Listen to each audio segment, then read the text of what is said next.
전선기 오늘 4부 문을 엽니다. 월요일이죠. 월요일 살짝쿵 부담되기도 하고 왠지 걱정거리가 좀 떠오르기도 하는 요일입니다. 그래서 당신의 전선기 오늘에서 월요일에는 걱정 말아요 그대 코너가 여러분과 함께하죠.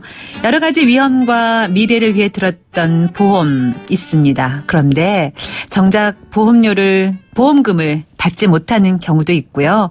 또 그에 따라서 소송에 휘말리는 경우도 많다고 합니다. 그래서 오늘 이 시간에는 월요일의 변호사, 월요일의 남자라고 하죠. 법무법인 이경의 최진영 변호사와 함께 보험을 둘러싼 소송 또 문제점 자세히 알아보도록 하겠습니다. 안녕하세요. 네, 반갑습니다. 월요일의 남자 변호사 최진영입니다.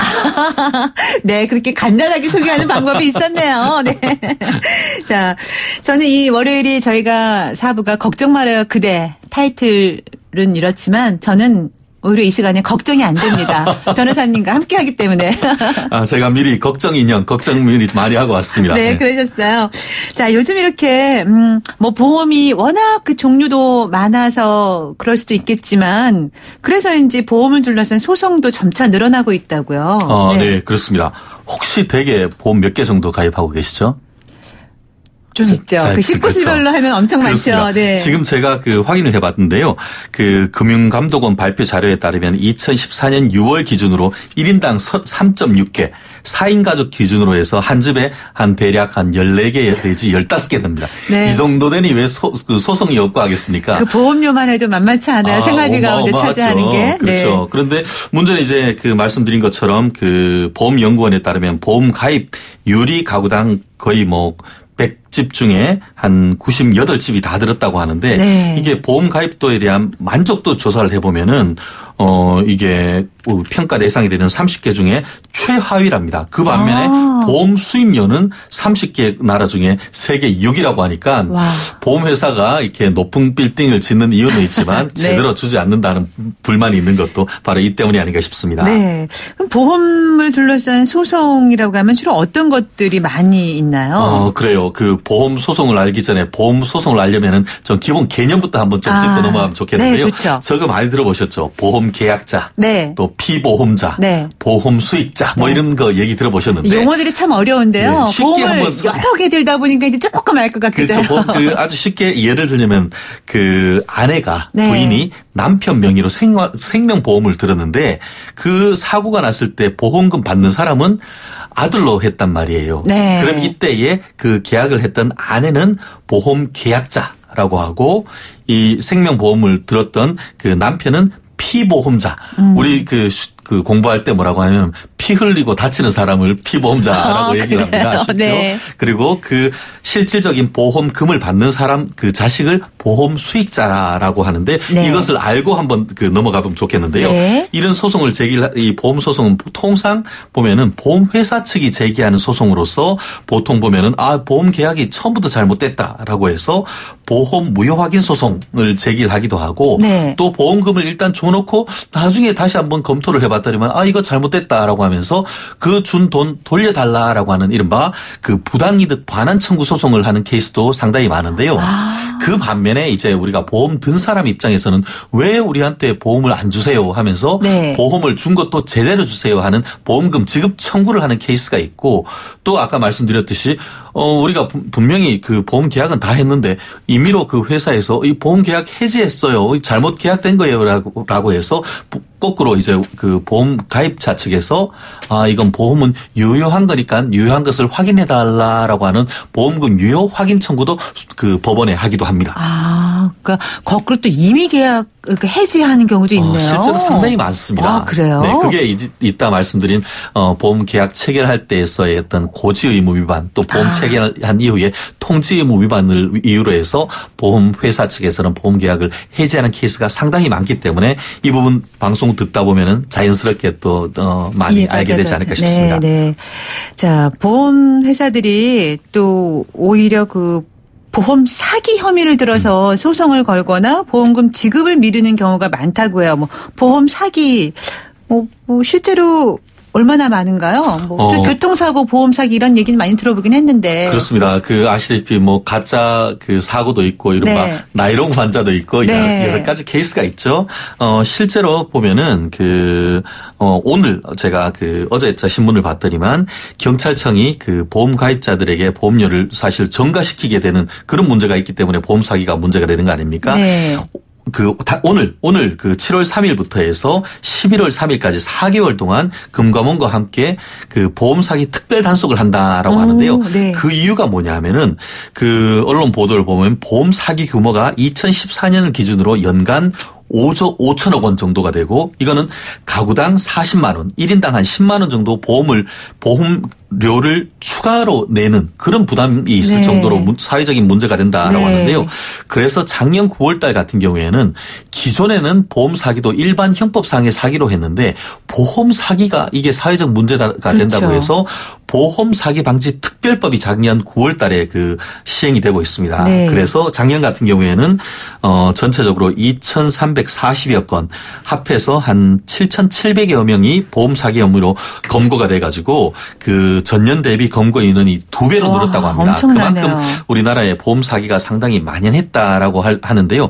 말씀드렸듯이 보험 가입자들 같은 경우에는 뭐 어떻게 보면 선의의 피해자도 있을 수 있기 때문에 이런 부분에 대해서 좀 보험 사기나 같은 것들은 많이 근절돼야 되는 것은 틀림없습니다. 네. 또 저는 교통사고 환자에게 이제 병원에서 과잉 수술을 했다. 그래서 보험료를 너무 부당 청구했다. 이런 거를 문제 삼아서 보험회사가 병원을 상대로 또 소송을 제기하는 경우도 그렇습니다. 있다고요? 그와 좀 전에 말씀드린 이게 보험 사기까지는 안 간다 하더라도 이게 이른바 과잉 진료로 인해 가지고 지급했던 보험료를 다시 받아오는 그런 소송을 지금 상당히 있는데요. 말씀하신 케이스 같은 경우에는 얼마 전에 있는 수원지방법원에 있었던 사건입니다.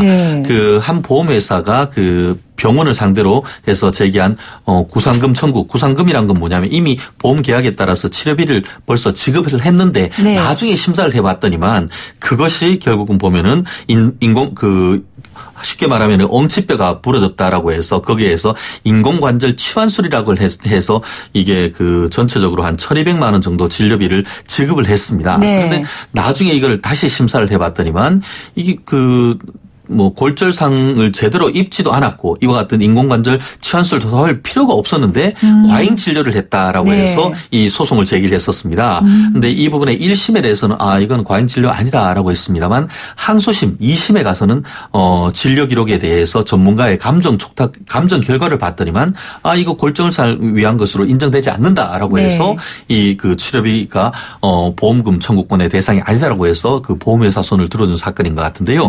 말씀드렸듯이 예전보다 훨씬 더 보험회사 측에서 이와 같은 적극적인 소송을 제기하는 그런 상황이라서 일반 보험 가입자들의 어떤 주의가 요구되는 그런 상황입니다. 네, 주의가 요구되고 또 이제 뭐라고 하나요? 진료도 정확하게 해야 되고 맞습니다. 그렇죠. 또 보험사에서도 또 그래서 더 깐깐하게 그야말로 체크를 하나 봐요. 그렇습니다. 그렇지만 다만 제가 여기서 말씀드리고 싶은 거는 보험회사가 그렇게 보험 가입자들이 약간 보험 사기성이 있는 것도 하지만 사실 보험 사기라고 누가 확정될 수 있는 그런 사안은 아니거든요. 지나치게 지금 어떤 보험 정책이 보험회사에 조금 더 유리하게 이루어지는 것이 아니냐 하는 그런 의문도 사실 없진 않습니다. 정당하게 보험을 가입하고 피해도 받으면 틀림없습니다만 이것이 어떻게 된 심판인지 이와 같이 적극적으로 보험회사에서 소송을 제기를 해오면은 전문가가 아닌 입장에서는 선뜻 겁을 먹을 수밖에 없지 않습니까? 제대로 대응하지 못하는 상황 속에서. 그러면 대부분 보험사가 승소를 하나요? 꼭 그런 건 아닙니다. 그래서 더더욱 문제가 된다는 겁니다. 이게 보험회사 같은 경우에 이게 소송을 제기를 했는데 보험회사가 완전히 패소하는 케이스가 어떤 특정 회사 같은 경우에는 10건 중에 6건 이상이 보험회사가 완전히 패소하는 그런 케이스가 있고 다른 L모 회사 같은 경우에는 10건 중에 3건이 패소했는 케이스. 한마디로 무리한 소송을 제기를 하는 케이스가 상당히 있다라는 것이 오히려 사회 문제가 되고 보험 소비자 단체에서 이런 점을 문제를 삼고 있거든요. 네. 그렇기 때문에 보험회사 같은 경우에는 선량한 어떤 보험 가입자를 보호한다는 취지는 좋지만, 이런 것이 어떻게 보면은, 자기네 회사 이득을 그렇죠. 위해서. 회사를 이익을 위해서 네. 한번 이만큼 그 소송으로 가는 것 이외에 소송 외척으로 합의하는 케이스도 많거든요. 네. 결국 이번 케이스에서는 보험금 드릴 테니까 보험 계약 해지해달라. 이런 식으로 소송을 악용하는 케이스도 있기 때문에 네. 이와 같은 부분에 대해서는, 이 보험을 가입했는 분들이 적극적으로 어떤 그 변호사 선임을 해서 대응하는 것도 필요한 케이스도 충분히 있다는 점을 제가 말씀드리고 싶습니다. 네, 적극적으로 자기 권리를 찾아야겠군요. 그렇습니다. 네, 지금 한번 구체적인 사연을 통해서 알아보는 게 좋을 것 같아요. 지금 사연이 들어와 있는데요. 낙상 사고를 당했는데 보험사 측은 고의 사고를 주장하지만 고의 사고는 아닙니다.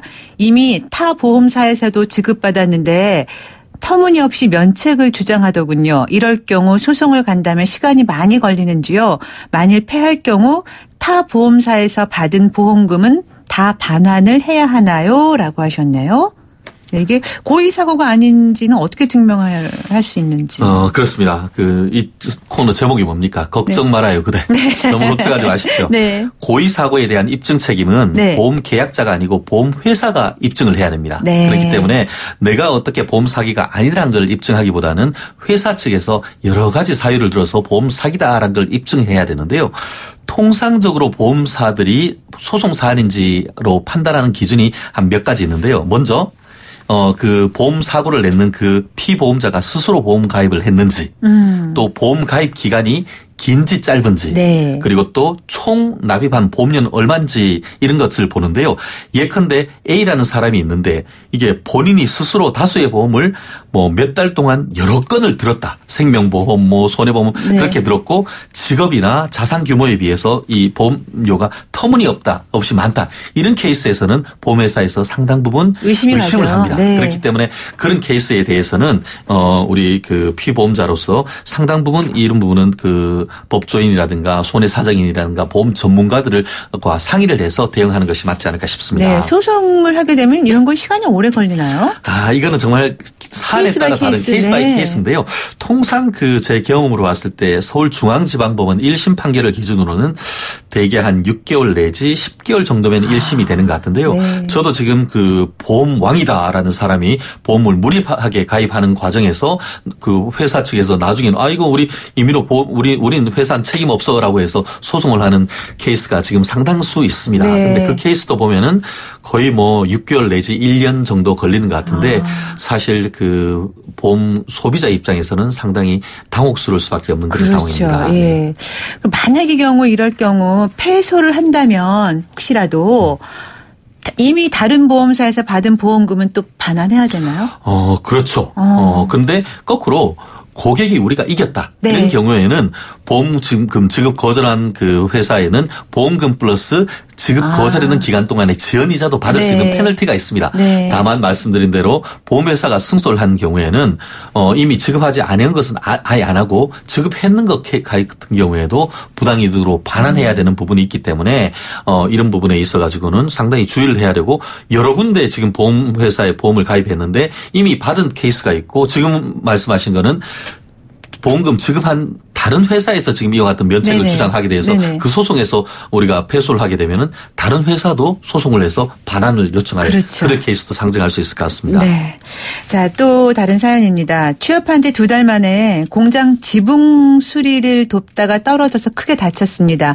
다행히 대학교 때 가입한 보험으로 입원비와 치료비를 충당해 왔는데 그 후 척추 장애 진단을 받아 4천만 원 가량의 후유 장애 보험금을 신청했는데 보험사가 계약을 해지했어요. 졸업 후에 취업 사실을 알리지 않아서 통지 의무를 위반했다는 게 이유인데 300쪽 넘는 보험사 약관에는 겨우 한쪽에 보험 청약서에도 깨알 같은 작은 글씨로 이 알림 의무가 적혀 있었습니다. 소송했을 때 승소할 가능성이 있을까요? 이거 아까 잠깐 말씀하셨던 그 알려야 되는 알림 의무. 예. 그렇습니다. 보험 계약하기 전에는 이른바 계약상에 고지 의무가 있고 보험 계약이 된 이후에는 위험이나 직업 이런 것이 변동된 것을 알릴 의무. 네. 우리 그 상법상 용어로는 통지 의무가 있는데요. 네. 계약 후 통지 의무란 보통 그 계약 체결 이후에 계약 체결 체결 이전과 변경된 내용을 보험사에 알려야 될 의무를 합니다. 지금 좀 전에 말씀하신 것처럼 그 대표적인 케이스가 계약 체결할 땐 사무직이었는데 체결한 이후에는 뭐 택시 운전이건 아니면 일용직이건 노동직이건 이렇게 바뀌었을 경우에는 그 사실을 해야 그 직업에 맞는 위험도에 따라서 보험료를 조정할 거 아닙니까? 그런 취지에서 이와 같은 알릴 의무가 상당히 중요하다라고 되어 있는데요. 이것을 위반했을 경우에는 그 사고가 발생했을 때 보험금 지급을 깎거나 경우에 따라서는 이와 같이 계약을 해지할 수도 있는데요. 너무 걱정하지 않아야 된다는 그런 케이스가 또 있습니다. 아, 반갑네요. 그렇죠. 갑자기. 좀 전에 아까 말씀드렸듯이 보험 청약서에 깨알 같은 글씨로 알림 의무가 적혀 있었는데 이것과 관련해서 2014년에 보험 가입했는 이 피해자 입장 손을 들어준 케이스가 있습니다. 이거 정말 안 읽게 돼요. 진짜. 이거 읽는 사람 누가 있을까 싶을 정도로. 실제로 우리 경품 같은 경우에 뒤에 보면 깨알같이 정말 도저히 이룰 수 없는 그런 케이스가 많은데 실제 그와 같은 문제가 있었는데요. 그 대구에서 있었는 사건인데 60세 김모 여인이 아들에게 이 보험을 했는데 가입할 땐 학생이었는데 나중에 이게 그 직업이 바뀌었었어요. 그런데 교통사고로 해서 손해를 했더니만 이 제조 서비스업에 근무했다는 사실을 알리지 않았기 때문에 우리는 질 수 없다라고 했는데 1심에서도 그 그렇게 손을 들어줬는데 대법원까지 갔는데 어떻게 얘기를 했냐 하면은 약관에 조그마한 글씨로 직업 변경 등 변동 사항을 알려야 한다는 사실을 명시했다라는 보험사에게 글이 쓰여 있다는 이유로만으로는 그것을 제대로 설명하지 않았다. 한마디로 설명 의무를 제대로 하지 않았다라고 한다고 하면은 보험 약관에 명시됐다는 이유만 가지고는 그 명책이 되지 않는다라고 해서 보험료를 지급해야 된다라고 판단을 했는 것이 있는데요. 그렇기 때문에 최근에는 이와 같은 대법원 판결이 있은 이후에는 이와 같은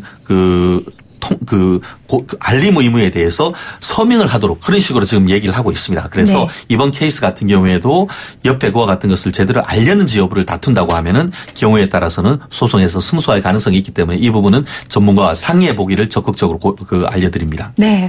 오늘 우리 최 변호사님 말씀드리니까 그야말로 걱정 말아요. 이 제목 그대로 걱정 별로 안 해도 될 것 같다는 생각이 들고요.